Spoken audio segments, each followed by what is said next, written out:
Assalamualaikum warahmatullahi wabarakatuh. Alhamdulillahirabbil alamin wassalatu wassalamu ala asrofil anbiya'i wal mursalin wa ala alihi washabihi ajmain, amma ba'd. Yang saya hormati dosen pengampu mata kuliah filsafat dakwah dan teman-teman yang saya banggakan. Di sini kami dari kelompok 2 dengan anggota Anas Ramadan Amarullah, kedua Sri Wahyuningsih, yang ketiga Silviana Putri, dan yang keempat Lilis Tiani. Di sini kami akan menyampaikan materi yang berjudul pola pikir filosofis dalam kegiatan dakwah dengan pembahasan 1. Akal intelek dalam Islam, kedua signifikasi berpikir dalam kehidupan, yang ketiga metode berpikir dalam filsafat.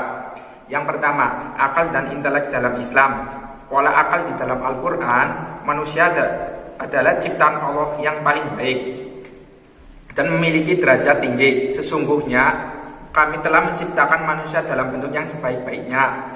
Salah satu kelebihan dan manusia yaitu memiliki akal. Di dalam Al-Quran, akal menduduki posisi yang sentral. Akal merupakan anugerah terbesar yang diberikan oleh Allah Subhanahu wa Ta'ala kepada umat manusia. Dengan akalah mereka dapat membedakan baik dan benar serta dapat menuntun mereka untuk hidup bermartabat. Baiklah, selanjutnya yaitu menurut pendapat dari Muhammad Abduh. Manusia diberikan berbagai jenis hidayah oleh Allah SWT yang meliputi yang pertama hidayah insting atau khusyroh, yang kedua ada hidayah indra atau perasaan, yang ketiga ada hidayah akal, yang keempat ada hidayah agama atau din, dan yang terakhir hidayah taufik atau inayah. Salah satu di antara kelima hidayah tersebut yaitu terdapat hidayah akal. Dan di sini Muhammad Abdul menjelaskan bahwa akal merupakan hidayah dari Allah SWT, dan ini sejalan dengan ayat-ayat Al-Quran. Seperti dalam firman Allah SWT yang berbunyi, A'udzubillahi minasyaitonirrajim. Bismillahirrahmanirrahim. Inna fi khalqis samawati wal ardi wa ikhtilafil laili wan nahari la ayatil liulil albab. Yang artinya, sesungguhnya dalam penciptaan langit dan bumi dan pergantian malam dan siang terdapat tanda-tanda kebesaran Allah SWT bagi orang-orang yang berakal. Quran Surat Al-Imran ayat 190. Ayat tersebut menjelaskan bahwa orang-orang yang berakal akan senantiasa menjadi hamba-hamba yang soleh. Mereka senantiasa berpikir tentang alam semesta untuk menyingkap rahasia ilahi di dalamnya. Orang-orang yang berakal senantiasa mereka akan terus berpikir tentang Allah berpikir tentang Allah baik ketika berjalan maupun dalam aktivitas lainnya.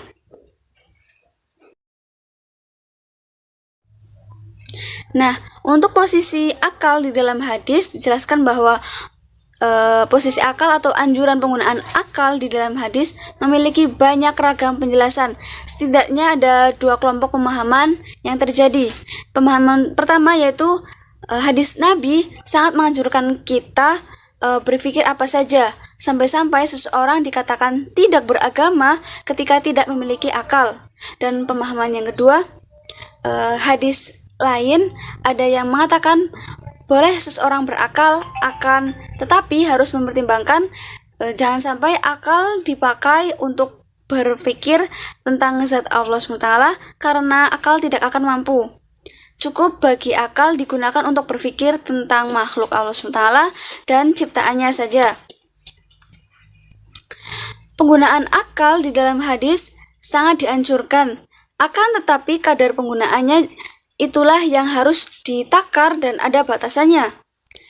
Jangan sampai lahir cara berpikir yang mutlak dan absolut, karena kelak pasti akan menghancurkan manusia itu sendiri. Memang betul, di dalam sejarah Islam, dahulu kala pernah lahir umat Islam yang memaksimalkan cara berpikirnya. Tapi harus jadi catatan bahwa mereka senantiasa berpikir dan berzikir bersama-sama guna mencari ridho Allah SWT. Next, selain ayat-ayat Al-Quran, hadis-hadis Nabi juga memerintahkan manusia untuk menggunakan akalnya. Salah satu contoh hadis tersebut yang artinya agama itu akal dan tidak ada agama bagi orang-orang yang tidak berakal. Maksudnya seperti apa? Manusia diperintahkan untuk menggunakan akalnya dalam memahami ajaran agama dan tidak boleh taklid begitu saja ketika menerima ajaran baru. Dorongan Al-Quran dan hadis agar manusia menggunakan akal sebaik-baiknya menunjukkan bahwa Islam adalah ajaran yang memberi kedudukan tertinggi terhadap penggunaan akal. Signifikasi berpikir dalam kehidupan. Menurut Purwanto tahun 1998, proses berpikir merupakan suatu kegiatan mental yang disadari dan diarahkan untuk membangun dan memperoleh pengetahuan, mengambil keputusan, membuat perencanaan, memecahkan masalah, serta untuk menilai tindakan. Berpikir kritis adalah pemahaman atau refleksi terhadap permasalahan secara mendalam, mempertahankan pikiran agar tetap terbuka dari berbagai pendekatan dan perspektif yang berbeda, tidak mempercayai begitu saja informasi-informasi yang datang dari berbagai sumber, baik lisan maupun tulisan, dan berpikir secara reflektif dalam evaluatif. Yang selanjutnya, menurut Susanto tahun 2013, berpikir kritis adalah kegiatan melalui cara berpikir tentang ide atau gagasan yang berhubungan dengan konsep yang diberikan atau masalah yang dipaparkan. Menurut Sobur tahun 2003, berpikir merupakan proses yang mempengaruhi penafsiran terhadap rangsangan-rangsangan yang melibatkan proses sensasi, persepsi, dan memori.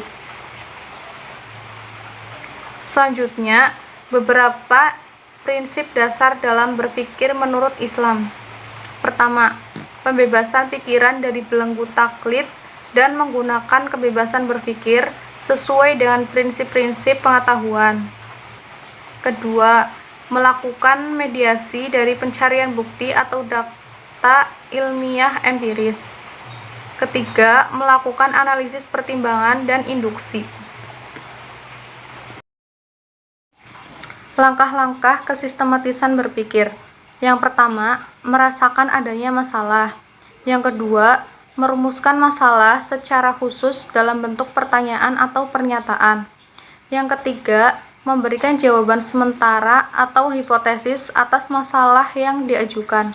Yang keempat, mengumpulkan serta mengolah data dan informasi dalam rangka menguji tepat tidaknya jawaban sementara yang diberikan. Yang kelima, merumuskan kesimpulan mengenai pemecahan masalah tersebut dan mencoba melihat kemungkinan penerapan dari kesimpulan itu. Tugas dosen dalam pembelajaran ini adalah mengatur strategi belajar, membantu menghubungkan pengetahuan lama dengan pengetahuan baru, dan memfasilitasi belajar. Mahasiswa harus tahu makna belajar dan menggunakan pengetahuan dan keterampilan yang diperolehnya untuk memecahkan masalah dalam kehidupan. Implementasi pembelajaran berbasis masalah dilakukan dengan cara menyusun rencana pelaksanaan pembelajaran sesuai dengan topik yang ada dalam silabus mata kuliah filsafat dakwah. Kemudian, rencana tersebut dilaksanakan sesuai dengan skenario dalam rencana pelaksanaan pembelajaran. Setiap masalah yang diajukan oleh dosen diarahkan kepada permasalahan-permasalahan yang dekat dengan kehidupan sosial mahasiswa sehingga mereka memiliki pengalaman dan pengetahuan yang dapat didialogkan dan dijadikan bahan referensi untuk mengemukakan pendapatnya. Metode berpikir dalam filsafat. Menurut Jamaluddin Rahmat, setiap proses berpikir yang dilakukan oleh manusia akan melibatkan semua proses sensasi, persepsi, dan memori. Penggunaan akal manusia untuk berpikir bermula dari rasa ingin tahu yang ada dalam diri manusia. tentang berbagai fenomena, baik dalam dirinya maupun yang ada di lingkungan sekitarnya. Berpikir dalam filsafat tentunya adalah berpikir yang relatif berpikir, nalar atau rationing, bukan berpikir yang autistik. Ada beberapa prinsip dasar yang dapat dijadikan pedoman dalam berpikir menurut Islam agar menghasilkan ilmu pengetahuan dan teknologi yang sesuai dengan nilai-nilai Islam. Di samping itu, metode berpikir filsafat dakwah juga perlu mengikuti epistemologi keilmuan Islam. Menurut Mulyadi Kartanegara, ada dua pertanyaan penting yang membedakan epistemologi Islam dengan epistemologi Barat, yaitu pertama, apa yang kita dapat ketahui, dan yang kedua, bagaimana mengetahuinya. Pada umumnya, penulis menguraikan metode-metode berpikir yang banyak digunakan oleh para filsuf. Di antaranya yaitu yang pertama yaitu berpikir deduktif. Berpikir deduktif yaitu berpikir dari nilai-nilai yang umum dan menghasilkan kesimpulan yang bersifat khusus. Berpikir deduktif umumnya dipakai dalam ilmu logika dan matematika. Sebagai contoh, berpikir deduktif yang ada dalam logika yaitu semua warga RT 06 atau RW 05 Kampung Watumas, Purwanegara yang ikut memeriahkan peringatan HUT Republik Indonesia ke-66.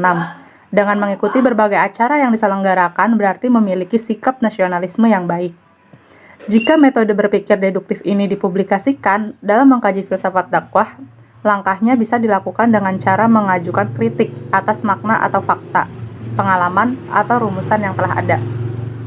Yang kedua yaitu berpikir induktif. Berpikir induktif yaitu berpikir dengan cara menarik suatu kesimpulan umum dari berbagai kejadian yang ada di sekitarnya. Yang ketiga yaitu berpikir analogis. Berpikir analogis adalah mengambil kesimpulan dengan cara menggantikan apa yang diusahakan untuk dibuktikan dengan hal yang serupa. Namun lebih dikenal sebagai contoh, Al-Quran menganalogikan tentang kebangkitan manusia di hari kiamat. Yang keempat yaitu berpikir komparatif. Berpikir komparatif adalah mengambil kesimpulan dengan cara menghadapkan apa yang akan dibuktikan dengan sesuatu yang mempunyai kesamaan dengannya. Di dalam Al-Quran, banyak terdapat ayat-ayat yang mengajarkan manusia untuk berpikir komparatif. Sebagai contoh, Allah membandingkan tentang seseorang pembantu yang hanya dimiliki oleh satu majikan dengan seorang pembantu yang dimiliki oleh dua majikan. Pembantu yang dimiliki oleh dua majikan tentu akan terjadi konflik. Begitu juga manusia ketika dimiliki oleh dua Tuhan tentu akan menjadi konflik antara Tuhan yang satu dengan Tuhan yang lainnya. Ya, sekian dari kelompok kami. Apabila ada tutur kata yang kurang berkenan atau kalimat yang salah, kami mohon maaf seikhlas-ikhlasnya. Terima kasih. Wassalamualaikum warahmatullahi wabarakatuh.